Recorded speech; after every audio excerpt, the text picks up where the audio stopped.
Greetings and salutations. This is Jason Silverain, and today I am going to have a bit of a fun game from a blast from the past, Magic Pockets. Now, in its day, this was actually a pretty big game, and the fun thing is, the ROM that's available out there is actually the one of the versions I played as a kid. I played this cracked version. I remember the days of going to Chesterfield Market and going through the various CDs of old pirated games, because there wasn't any game stores that actually sold these things in most of England, so it was the only way to get it. I will be using Unlimited Lives. The game is quite long and I really don't want to start from the beginning. However, you know, unlimited credits and all that lot, not going to bother. I think lives is like your hit points, maybe credits is continued. I'm not entirely certain. Start. Old school. We get all these kind of bonuses. Won't be using any of them. I remember using the help one a few times as a kid because, oh, it was just frustrating. Now, yes, Magic Pockets. This was created by Bitmap Brothers and published by Renegade. Now, Bitmap Brothers were actually quite a big games studio of their time. Well, give or take, they made a lot of good games. They made Speedball for one. Oh, now, if you know your retro games, you should be familiar with Speedball. It's fantastic, and of course, the screen decides to resize itself. Oh well. Oh, that cheesy old school music. Here we go. See, this is what I got to deal with when I use the emulators.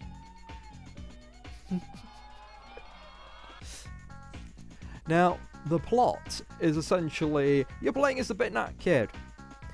He has a pair of magic trousers with unlimited storage space in their pockets. Another realm, so to say. However, there's creatures living in these other realms, and he was using the pockets to store all his toys, and they decided, you know what? He's dumping this stuff in our realm. We want to play with these toys. And thus he ventures into his own magic pockets somehow to get his toys back. Ah, this got a lot of good reviews in its time. It's like 90% and above.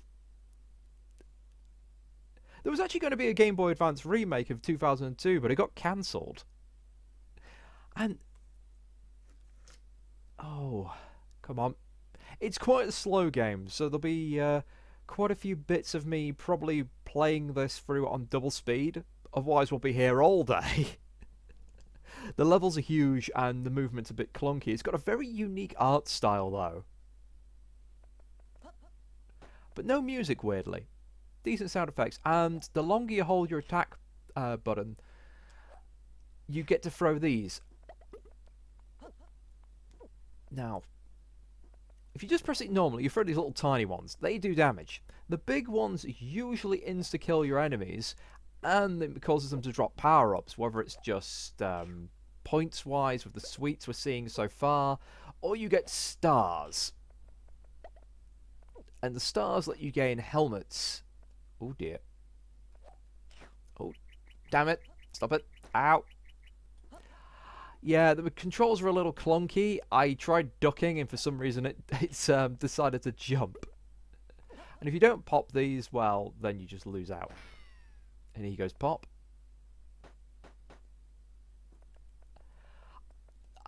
Oh.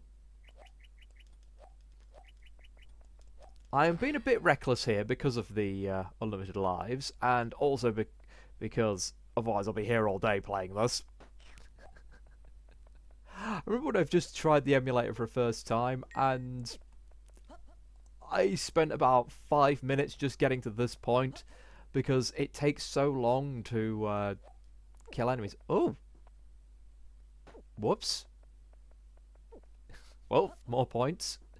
I'm not exactly certain what happens there. You can't jump and charge up your attack, so I'm going to just have to go up here and... There we go. I'm really surprised Bitmap Brothers did not put any music in this bit. And if you notice, the game gives you directions of where to go when you attack, which is kind of handy, because these levels are large and there's quite a few secret spaces in them. Whether or not we'll find the secret levels, I don't know. I can't remember enough of this game. It's been a very long time. There we go. No, that's not one where you could walk through the wall. I remember there's been loads of guides for this, though. Is it Amiga Power or Amiga Format? And apparently the game was heavily inspired by Rainbow Islands, the Mario Brothers cartoon, and I think it was Flood it was called. I can't remember what Flood looked like, though, to be honest. I can remember the other two, but not much. So yes, I think Lives is actually HP, which is a shame because I was hoping I'd actually die. Sorry about the cut there. I had a slight coughing fit, but I was trying to remember what the TVs are used for. I think they're supposed to be checkpoints, but I'll be damned. I did try poking it a bit, but it just wasn't working. Now the game does have a limited time. However, if you move too slowly, these bubbles start appearing. Ow. And the bubble strips you of all your power-ups. Yeah, I should have put unlimited credits rather than unlimited lives. Oh well. You can see if you're taking this carefully, you don't have to worry about these things.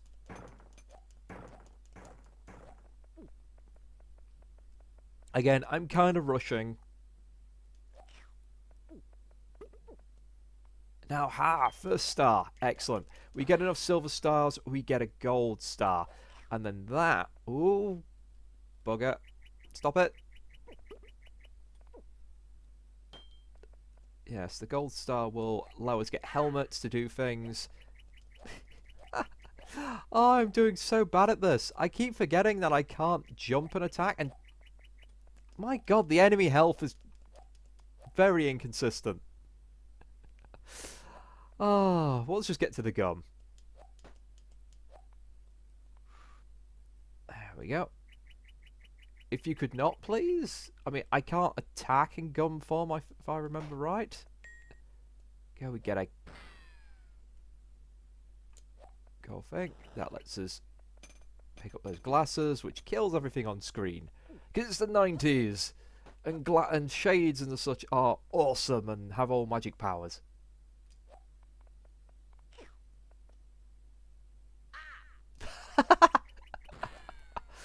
Oh, I forgot about that. Got complacent.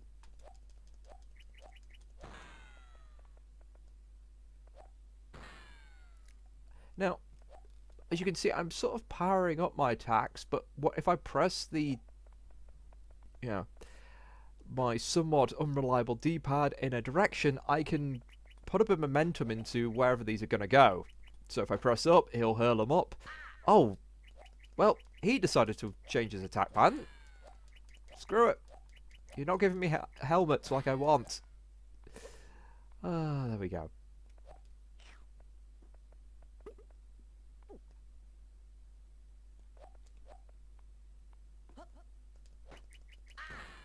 Oh, I wish I had a pad that wasn't so clunky and didn't like telling me to go up. Now, aha! We could just get up there, please. Game. I should be able to make this jump. Oh, I remember this bug.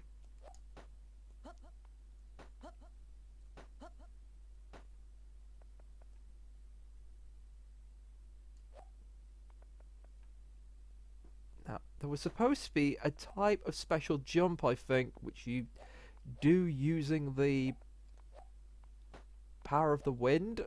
Oh, it was so long ago. There we go. There we go. And then I get on the bike. We start pedaling. And everything explodes. There's also a racing stage.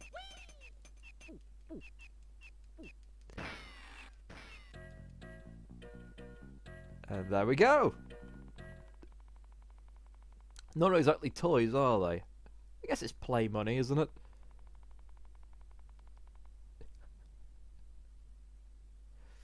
Well, that's the first level. Or the first part of the first level. There's 4 areas, but there's... Oh, bugger. Did I just screw up? No. Oh, wish that didn't take so long to power up.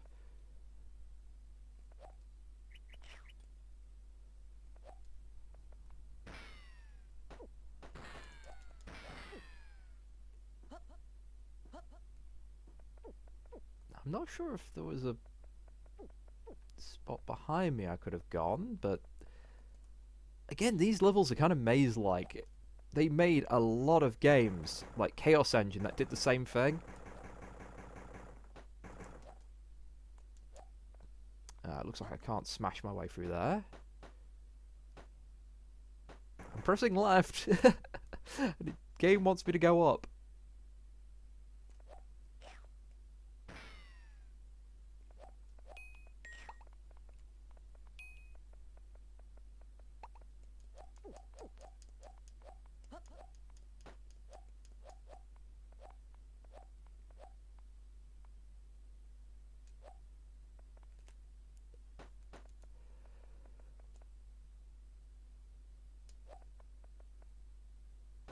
There we go. Now I've remembered how to do that. That's much easier. Oh, hello.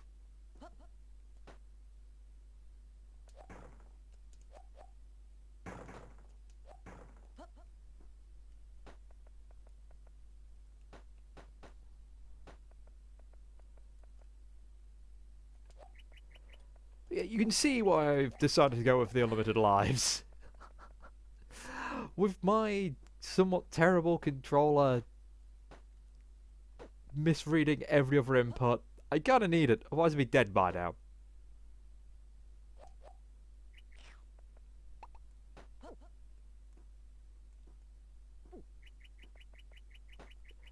Now, I would not be surprised if old Bitmap decided to make this a looping level, where you can come up, you know, from the bottom and things like that. I've got no clue what this helmet does.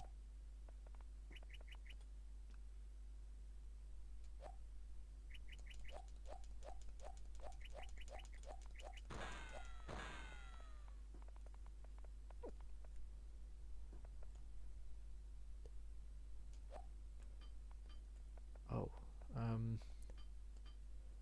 well, bugger. Finally get a helmet. Can't find out what it does.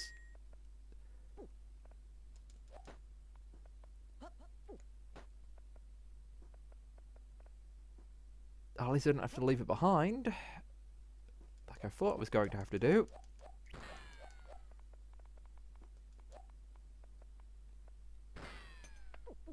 Oh, I just stomp on people.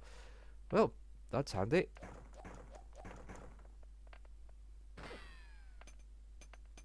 Good to know.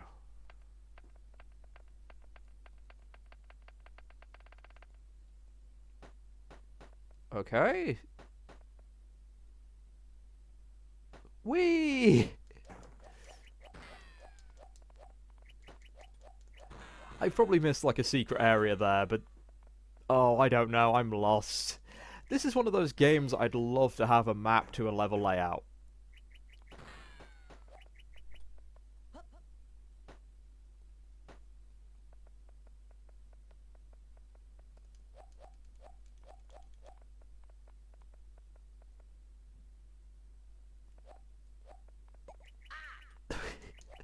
Oh, that's not fair. That is not fair.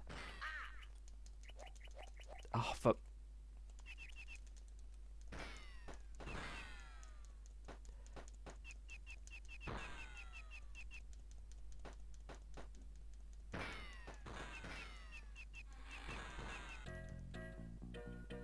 Huh. Why was it telling me to go down and to the right then? Unless I went for an alternative Exit? Oh, I don't know. I honestly don't know.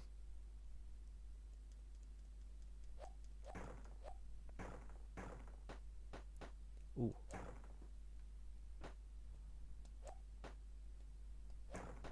Well, bugger. Won't be getting that secret. Oh, it's fine. Ah, yeah, the TV lets you see where you're going. Okay. No, leave me be! God, I hate these guys, they're so tough. Now, when this was released, this isn't the time where most enemies take, like, 1 or 2 hits to kill in this kind of game. You know, this was pretty tough. And fun and giggles, this was actually part of a TV show for a while. There was an old TV show on ITV called Motormouth, and they had a part of the show where people could phone in and they'd play Magic Pockets. There we go. And I think this is about as far as most, as anyone ever got, because obviously you've got someone playing a relatively clunky game, and then someone yelling instructions down a phone at them. You know, like walk forward, walk forward, walk forward. You know, jump, shoot, etc., etc. And nearly no one got out that first corridor.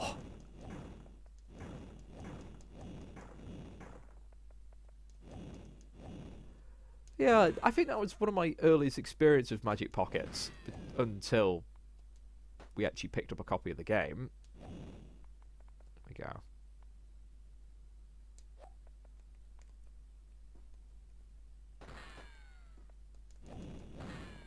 Oh, that was cheeky. Oh, am I gonna have to... Yeah.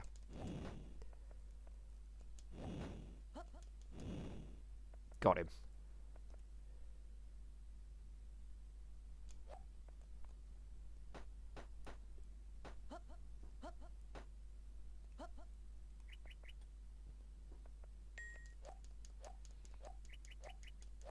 Nah! Stop it!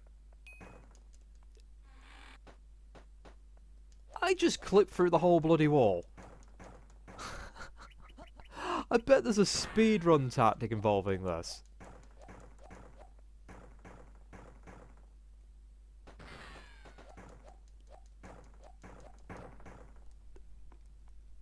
Oh well. Let's cycle round.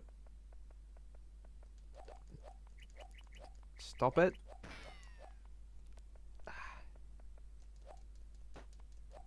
Does irk me there's so many of these walls that are inconsistent whether or not they can be destroyed. No, not the bubble! The bubble!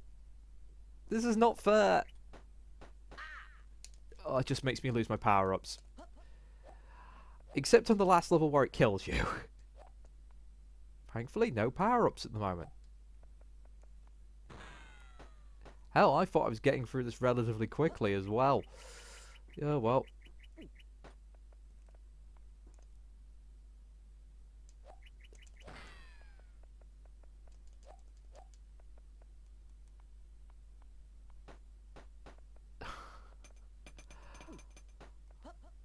I could go for the points, but...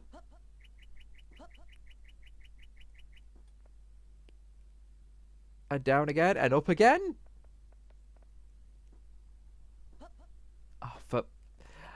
There's so many of these jumps where you could... I'd be dead. I'd be dead. My 5 hits would be gone.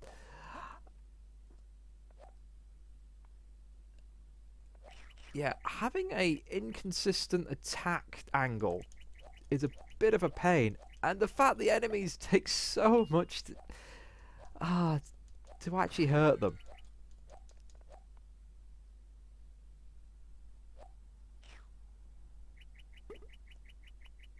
I'm just trying to get one of these so I can jump. Oh, go away.